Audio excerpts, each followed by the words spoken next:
surgery for rectal cancer. And for our discussion, we have with us Dr. Kishore V Alapati, Senior Consultant, Advanced Minimally Invasive and Colo-Rectal Surgeon, Apollo Hospital, Jubilee Hills, Hyderabad. Dr. Kishore V Alapati is a top colorectal surgeon in Hyderabad at Apollo Health City, Jubilee Hills. He has an experience of over 18 plus years in this field. Welcome, doctor, to our Facebook live session. Thank you. So starting with our questions, doctor, could you please tell our audience what is the current role of robotics in surgery? Robotic surgery has been a game-changing instrument that has been included in the system of surgical tools almost since the past 15 to 17 years. So this robotic surgery currently has expanded itself enormously in the scope of not only general surgery but into the scope of gynecological surgery, urological surgery, surgical oncology, thoracic surgery, and so on and so forth.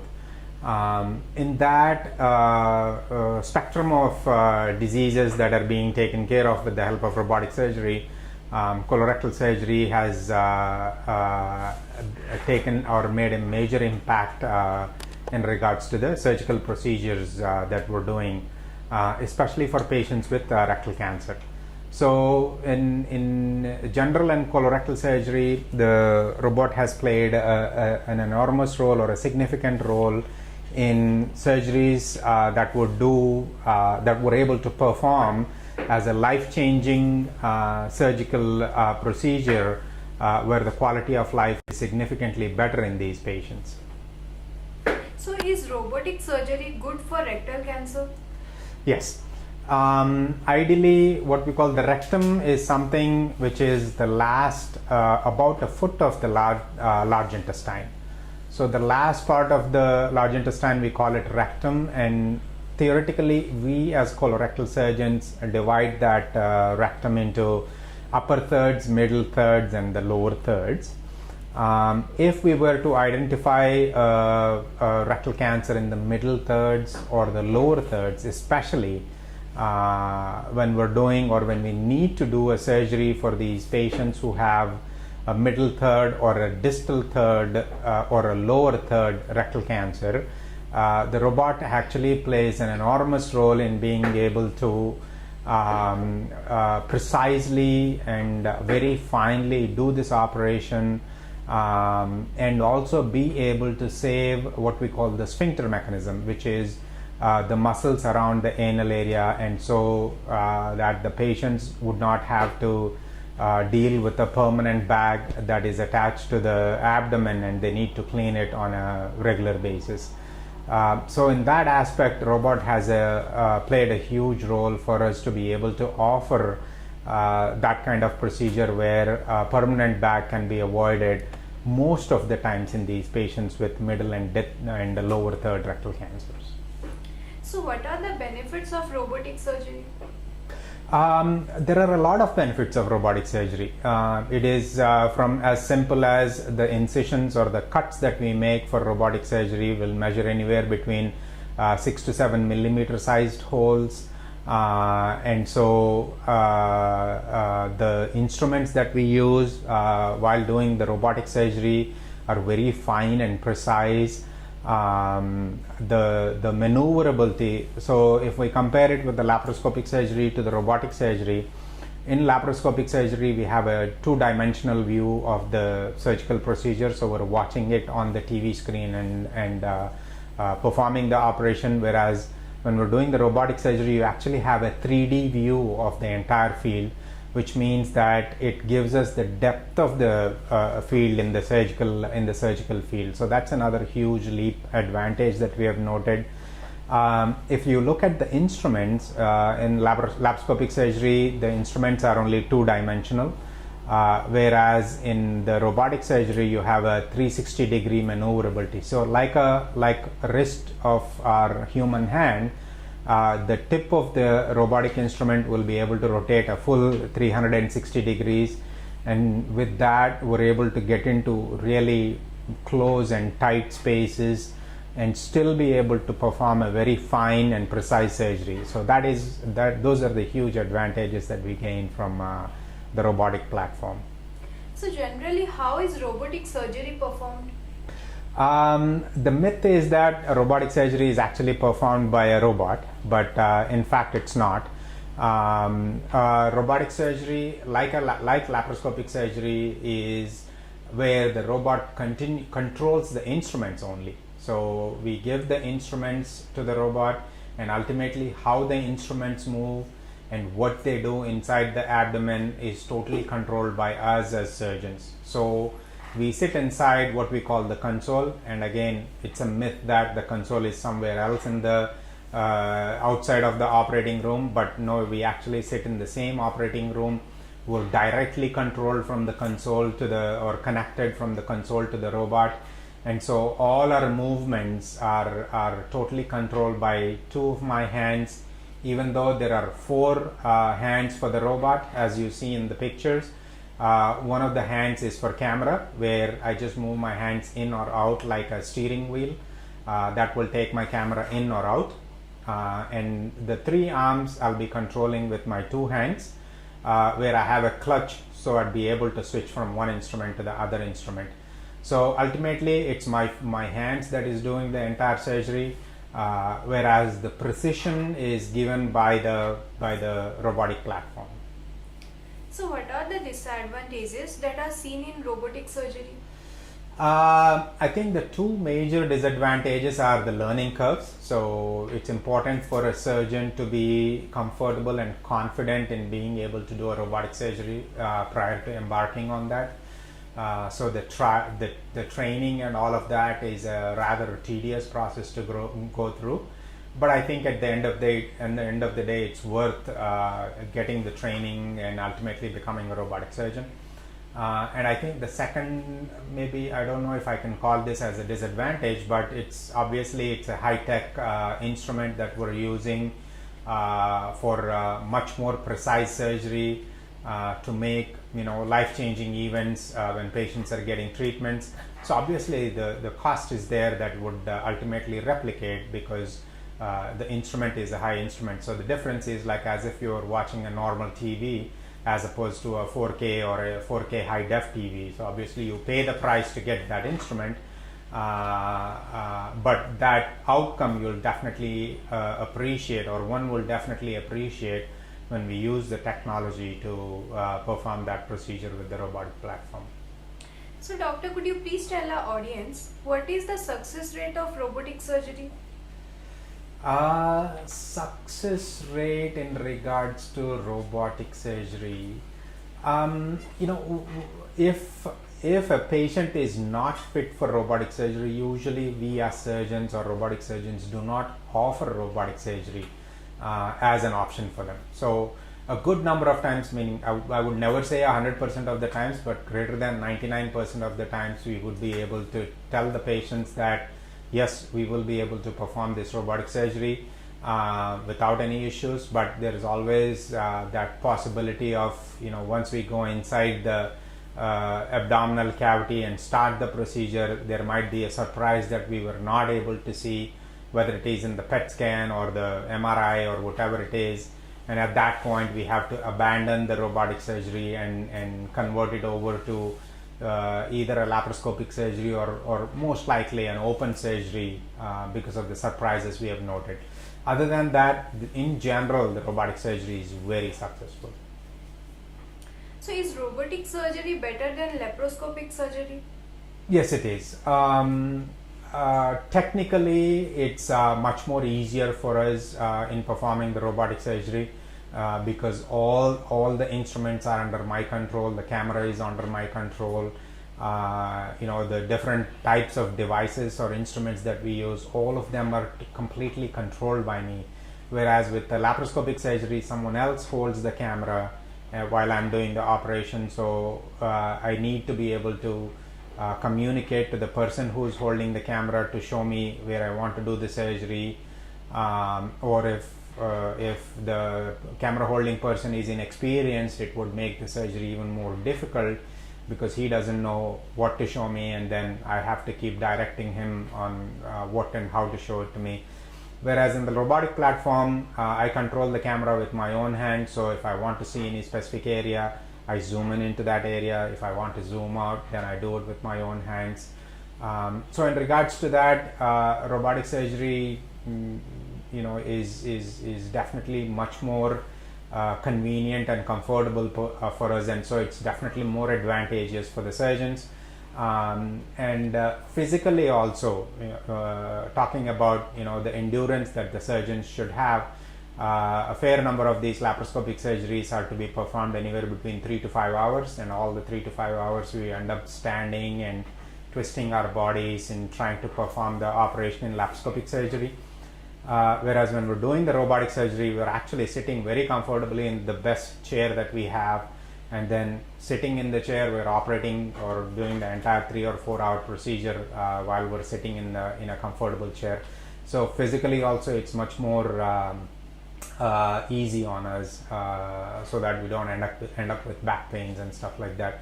So more or less in all aspects, the robot has definitely changed the way that we do surgery, and I think it's definitely the future of minimally invasive surgery. So coming towards our next question, why is the healing process much faster in a robotic surgery? So a couple of reasons why. Like I said, the cuts that we make for robotic surgery are barely about 6 millimeters in size, and a good number of times they don't even need a stitch for us to close the skin, and just put a band-aid on top of that and the skin heal very nicely. And more importantly, inside the abdomen healing process where we do the operation.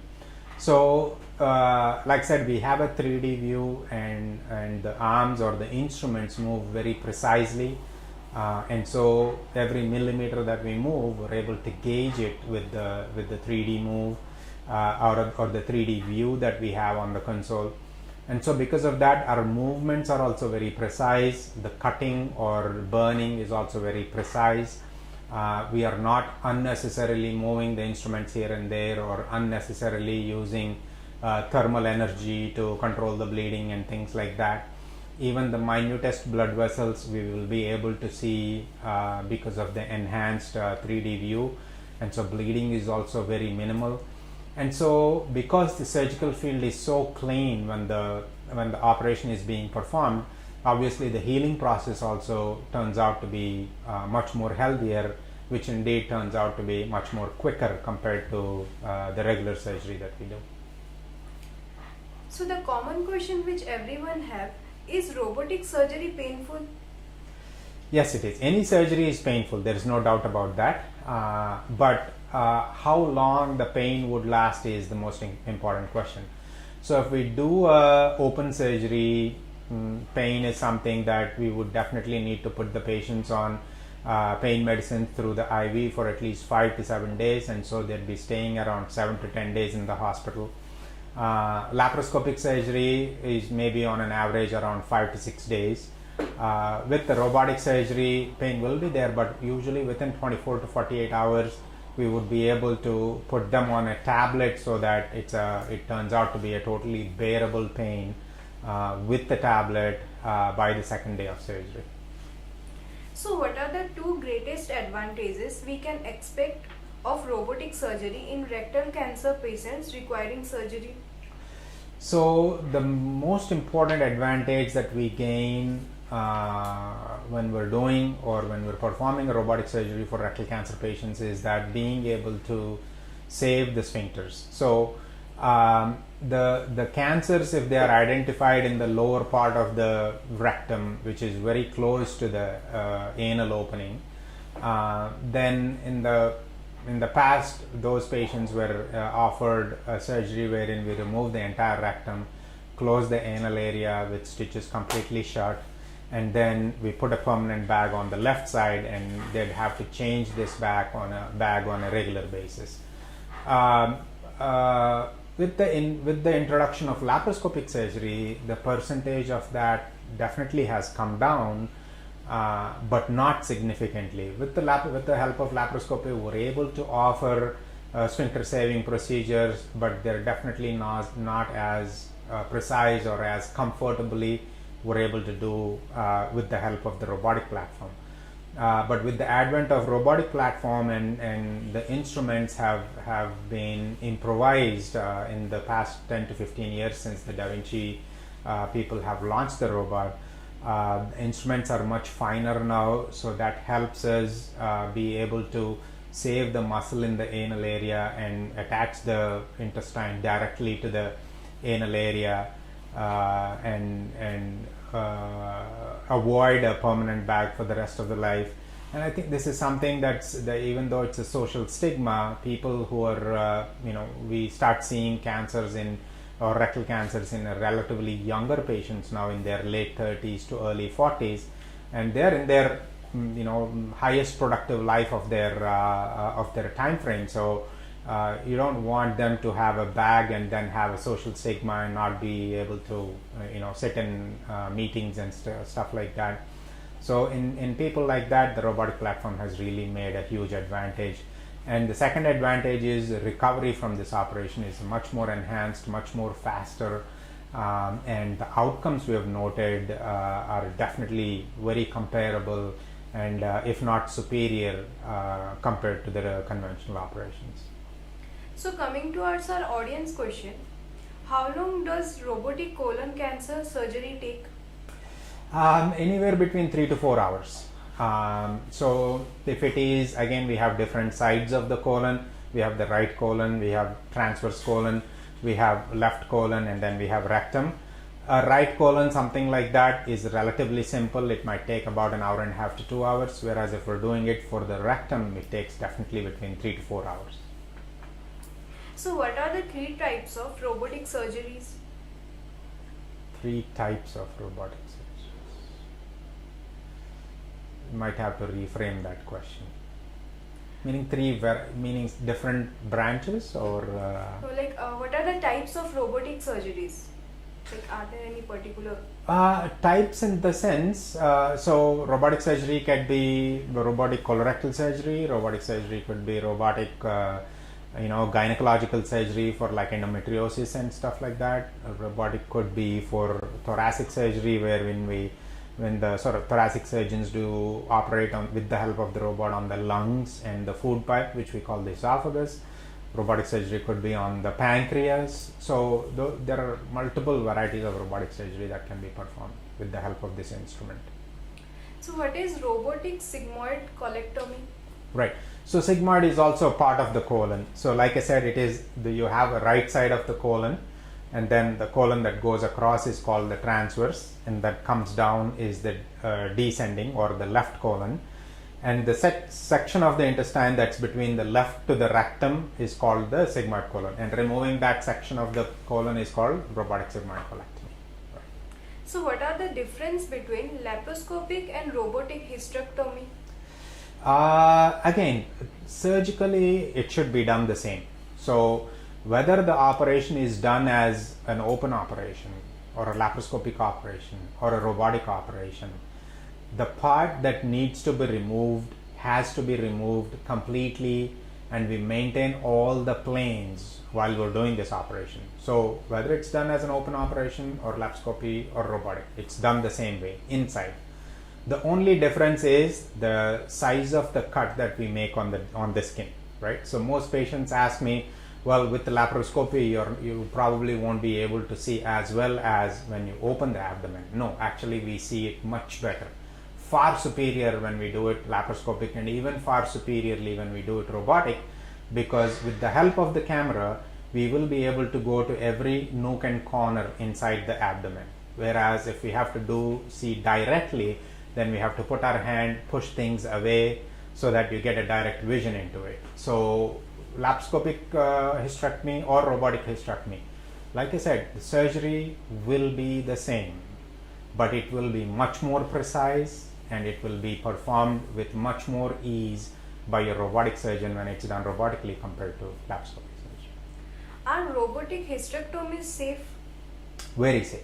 And as a matter of fact, in Apollo, almost since the past 6 months to 9 months, our excellent gynecology team has been working on a same day robotic hysterectomy procedure, wherein we admit the patients for robotic hysterectomy in the morning. They go through their surgery.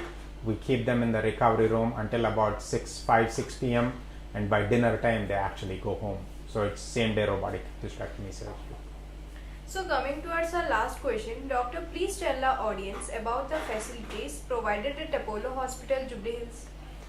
Apollo Jubilee Hills or the Health City is an excellent facility.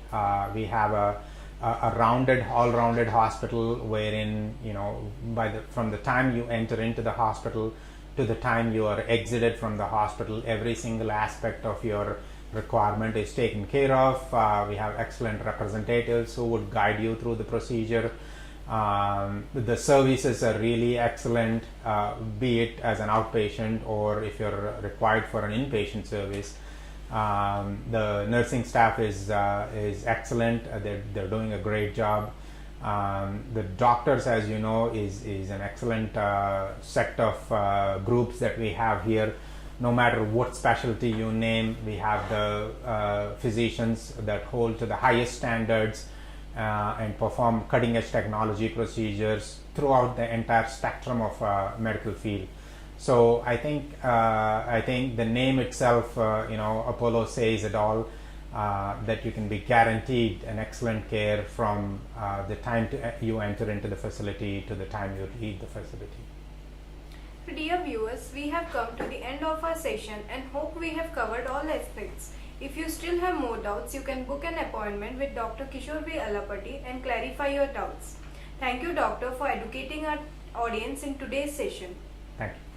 Thank you for joining us. Stay tuned for more such educative live sessions. Namaste.